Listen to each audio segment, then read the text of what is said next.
Okay, hello everyone, and welcome to my presentation on ecosystem services provided by urban green spaces and their importance in light of climate change.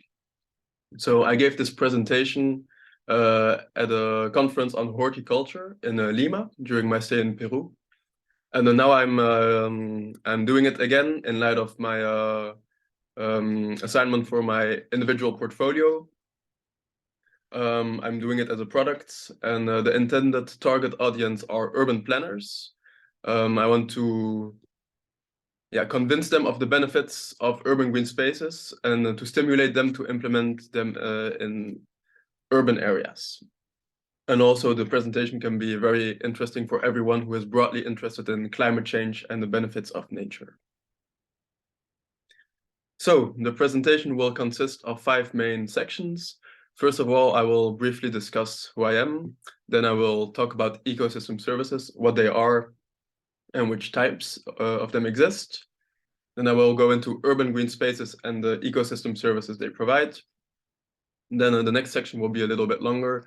We'll give a broad introduction to climate change and related topics to it. And finally, I will discuss the importance of urban green systems in light of climate change, as well as population growth and urbanization. So I am Julian, I am 24 years old. I live and study in Belgium. I've studied 4 years at the KU Leuven faculty of Brussels, did a program in environmental health and prevention management. And now I'm doing a 2 years master's in sustainable development at the KU Leuven faculty in Leuven itself, with a focus on ecology. And throughout this presentation, I've tried to combine the knowledge I gathered from both study programs in both environmental sciences, but also ecological sciences. Here you can see a nice picture of me and my friends when we graduated from our environmental health and prevention management program. Here you can see another nice picture with my co-students from the Master in Sustainable Development. So let's get right into it with ecosystem services. So in simple terms, ecosystem services are all the benefits that nature provides for people. These benefits can be valued economically, but also non-economically. The term was first defined within the Millennium Ecosystem Assessment, which was published in 2005, and it was further developed in the economics of ecosystems and biodiversity. And yeah, examples of ecosystems or nature that provide benefits are river systems, forests, national parks, urban green areas, etc. So here you see a picture of both reports. On the left hand, you see the Millennium Ecosystem Assessment, and on the right hand, the economics of ecosystems and biodiversity. And this report also talked about the economic cost of damaging nature and biodiversity. So yeah, 2 very interesting reports. Okay, now there are 4 main types of ecosystem services. There are the provisioning services, the regulating services, and cultural services, which all provide direct benefits to humans. And there are also the supporting services, which support the other 3 services, as the name suggests. So a few examples for provisioning services, it are basically the commodities that nature provides for humans, such as clean water, fish, wood, but also all types of foods, like vegetables, fruits, nuts. Then, yeah, there are also many regulating services, such as pollination by the bees, temperature regulation, flooding control, carbon sequestration, and air purification. Cultural services can be, for example, tourism or recreation, also the aesthetic value of nature, even symbolic or spiritual value. And finally, the supporting the supporting services include soil formation, photosynthesis, and biodiversity. And these are crucial in supporting the other 3 services. So in short, nature provides many benefits and is very important to humans. That brings me to the next topic, which is on urban green spaces. So this refers to all open space areas that contain vegetation or natural ecosystems within an urban area. Examples include parks or gardens, rows of trees, grass patches, green roofs, etc.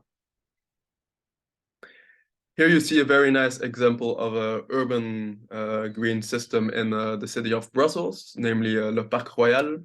I used to go for a run here during my studies in Brussels. Here is another example of a urban green system, namely a green roof, which was at the university in Lima, where I was collecting data for my thesis research.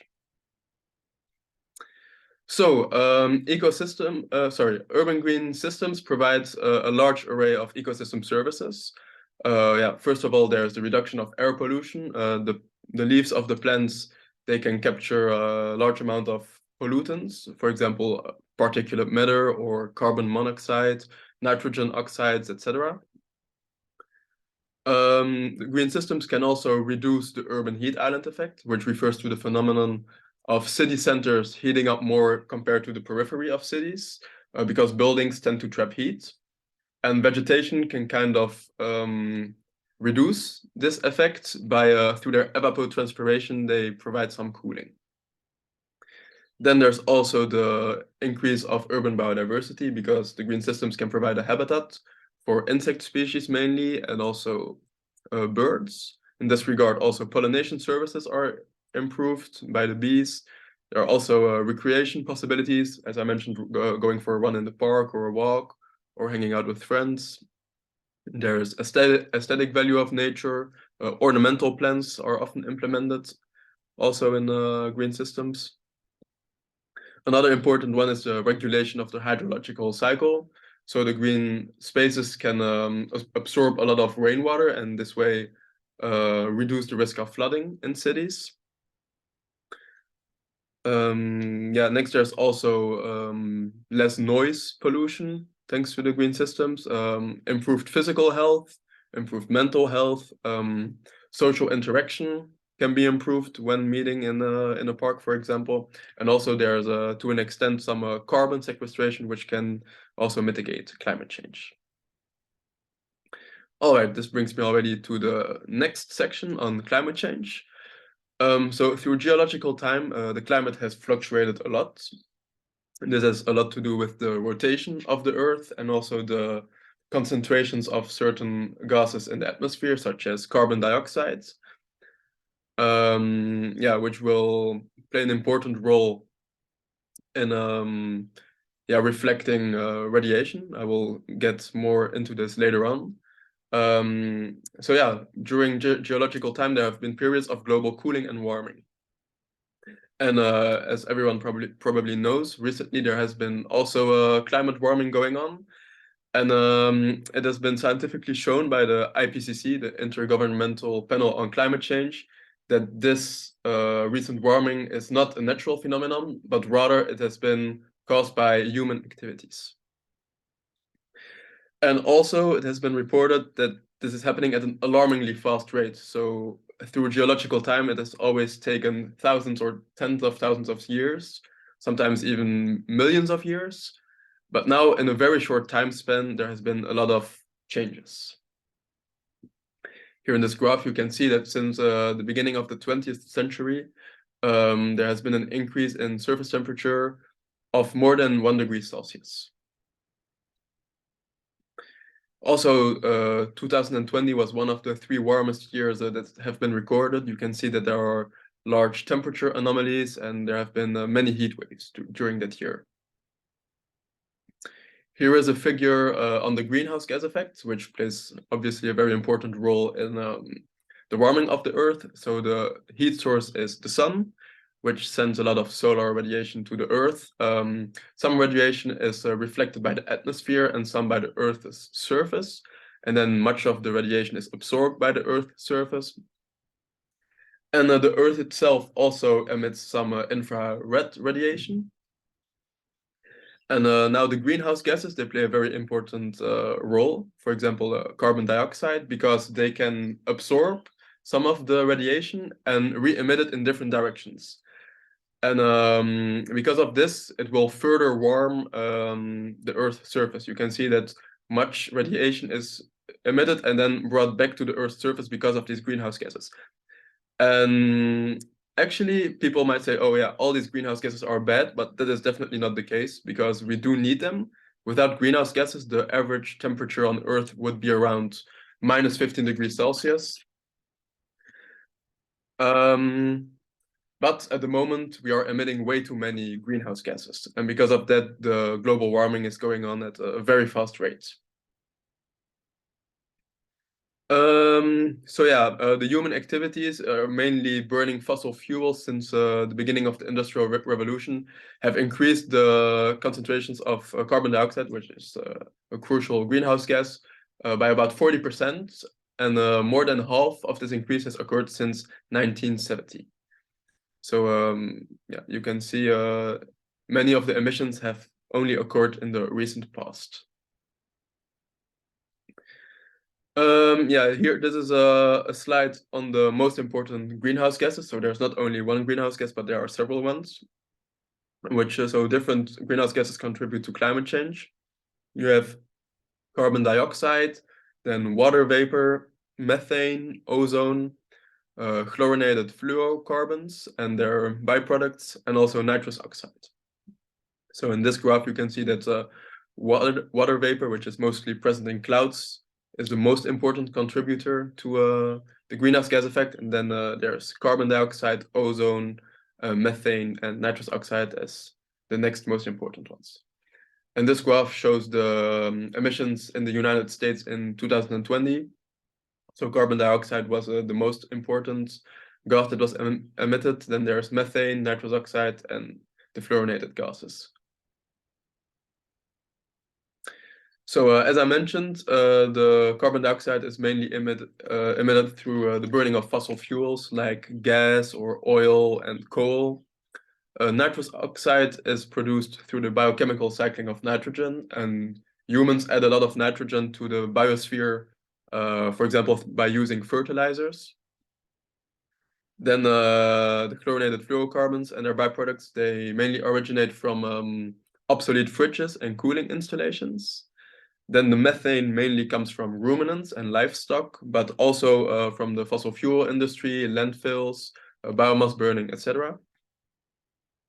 Ozone then is formed through the oxidation of volatile organic compounds and carbon monoxide, and it's mediated by light and nitrogen oxide emissions. Yeah, interestingly, so within the troposphere, which is the lower layer in the atmosphere, ozone forms a pollutant, a greenhouse gas that's that exacerbates the global warming. But in the stratosphere, which is a higher layer in the atmosphere, ozone is actually important in order to minimize the harmful UV radiation from the sun to avoid our skin from getting burned quickly by the sun. So ozone in different parts of the atmosphere plays a different role. And then lastly, there's the water vapor, which is emitted through the evapotranspiration of vegetation. So it's a natural process, and you see it in all the clouds in the atmosphere. They play an important role, of course, in reflecting radiation back and forth. Then an important concept is the global warming potential. So this is, it basically means to what extent a greenhouse gas will contribute to climate change, because not every greenhouse gas is as potent as each other. So the reference group is carbon dioxide, and because of that, the unit of the global warming potential is carbon dioxide equivalents. And yeah, it's an important concept also because some gases stay for a very long time in the atmosphere, while others only stay there for a shorter period of time, and thus can contribute a lot more or less to the overall global warming. In this table, you can see the global warming potential of the different greenhouse gases. So carbon dioxide, it's the reference group. It has a global warming potential of 1. Then you see methane. There's a global warming potential of 28. So it means that 1 kilogram of methane will contribute 28 times more to global warming than carbon dioxide. Nitrous oxide is even more potent by 265. And then all these more complex fluorocarbon molecules, they can have a global warming potential of 1,000 to up to even 23,000.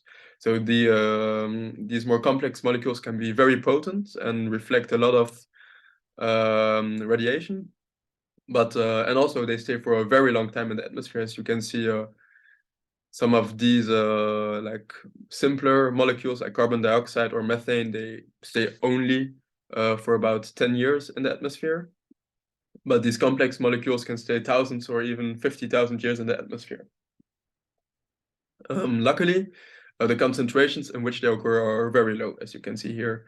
In parts per million, it's very low in comparison to the carbon dioxide and methane. But it should definitely be avoided to put high concentrations of these molecules in the atmosphere.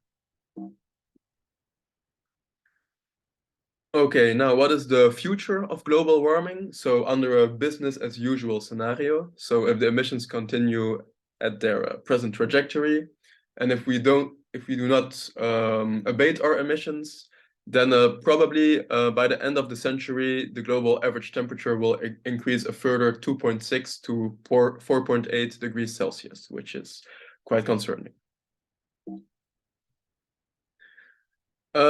Because there are many adverse consequences of climate change, such as sea level rise, because the ice caps are melting, more extreme weather events such as droughts and floodings, heat waves, also pervasive ecological and environmental consequences, biodiversity loss, impact on human health, and also many economic consequences. Here this figure shows some of the effects and causes of climate change. And important here are also that there are many social impacts. People are displaced, there's migration, there's a lot of poverty, hunger, malnutrition, increased risk of disease, etc. And here this is a figure about the impacts of climate change on human health. So you can see there's an increase in due to air pollution in cardiovascular diseases, in asthma, more malaria can be transmitted. Also, other harmful microorganisms such as cholera. There's malnutrition, migration, also heat-related illness and death due to the heat waves, etc. So many negative impacts also on human health. Now, there has been some action already going on to mitigate climate change, but it's very difficult to reach international agreements. In 2015, there was a breakthrough with the Paris Agreement, in which world leaders, they set themselves the objective to limit global warming to 1.5 degrees Celsius by 2050. 2019, there was within the EU also the European Green Deal, which also put forward this objective to reach to reduce emissions and reach climate neutrality by 2050.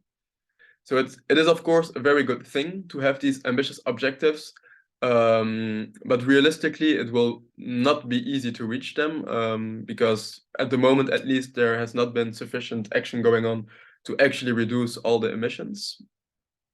And definitely many different actions are needed to mitigate climate change and its harmful effects. Here you can see a picture of the world leaders at the Paris conference in 2015 when they were celebrating the agreement. But it has not been an easy process because in 2016, 1 year later, the United States already left actually the agreement under Donald Trump. But luckily now in 2021 with Biden, they joined again. And it is, of course, very important that a large country such as the United States is also committed to reduce their emissions. This is a cartoon that one of my professors, who is an expert in climate change and environmental economics, he showed us during one of our classes, and it stuck with me. So you can take a look at it for yourself. This is a figure on the most important pillars of the European Green Deal. One of the most important is to transition towards climate neutrality, focus on sustainable transport, minimize pollution, transition to a circular economy, also putting emphasis on green common agricultural policies. There are many different initiatives and pillars in order to reach a more sustainable Europe and reduce our emissions. All right, that brings me already to the last section of the presentation, which is on the importance of urban green systems in the light of climate change and also the population growth that has been going on and urbanization. So in this figure, you can see that the population is still growing significantly. And yeah, according to projections, by the end of the century, there will be around 11 billion people walking on Earth. And the majority of the future increase will occur in Africa. Yeah, also very interesting is the urbanization process that's been going on. So as we can see in the figure, more and more people are moving to urban areas. So the proportion of people living in cities compared to rural is drastically changing since the beginning of the 20th century. And yeah, this has, of course, very serious implications. Also in the light of climate change, because yeah, climate change causes several environmental and health problems, and within cities these can be even more severe, also due to the lack of nature. Yeah, definitely these patterns should be taken into account when making future decisions. And yeah, this brings me to the importance of urban green systems in light of climate change and the population growth. So as I mentioned, the urban green systems play an important role in mitigating the harmful effects of climate change, because the climate change will cause more extreme weather events, the heat waves, the droughts, heavy rainfall periods, floods. The extreme temperature can also exacerbate urban air pollution. For example, it can create more ozone in the troposphere through secondary chemical reactions. And yeah, like I mentioned before already, the urban green systems, they help mitigate the impacts of these extreme weather events. They can reduce the urban heat island effect through the evapotranspiration. I've actually heard or read a statement once that one tree within a city acts as the same potential as 10 aircos, which is quite impressive in my opinion. And yeah, as I mentioned also, the plants can capture all kinds of different pollutants and improve air quality, which will have a positive impact on the health of all the urban residents. It can also provide habitat for insects and bees and birds, and this way improve the urban biodiversity, which is severely threatened by climate change. And also, as I mentioned, um, the green spaces can absorb a lot of water, which is important because in cities there's often a lot of impervious surfaces, and this causes high risks of flooding within cities. And these green areas, for example, green roofs or parks or grass patches, they can absorb significant amounts of rainwater, and this way reduce the stress and the burden on the sewage installations within the cities. And yeah, also this again has to do with the evapotranspiration that the plants provide cooling during hot summers and heat waves, which is always good for recreation. So in conclusion, urban green spaces provide a large array of ecosystem services, and they will be of very high importance in the light of the consequences of climate change. And yeah, as I mentioned, the target audience of this presentation are urban planners. So I hope that you are a bit convinced about all the benefits of the urban green spaces, and hopefully they can be more and more implemented within cities, yeah, to maximize the well-being of all the urban residents. And of course, this is only one piece of the puzzle. Climate change is a very complex and multi-faceted phenomenon, and many different actions are needed to yeah, mitigate all these harmful effects. All right, that was it. Thank you very much for your attention. And if you have any questions, you can reach me here on my student mail. Okay. Thank you and have an excellent rest of your day.